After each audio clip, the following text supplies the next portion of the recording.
একসময় একটি শান্ত গ্রামে একটি দরিদ্র ও পরিশ্রমী দিনমজুর বিড়াল বাস করত।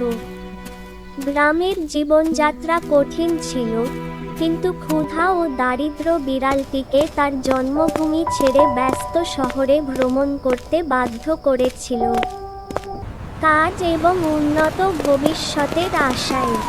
তবে সে জানত না শহরটি ছিল নিষ্ঠুর মানুষে ভরা। সবাই যার যার মতো, কেউ কাহারও দিকে ফিরে তাকায় না। কেউ বিড়ালটিকে একটি কাজ দিয়ে সাহায্য করেনি। কাজ খুঁজতে খুঁজতে সারাদিন কেটে গেল।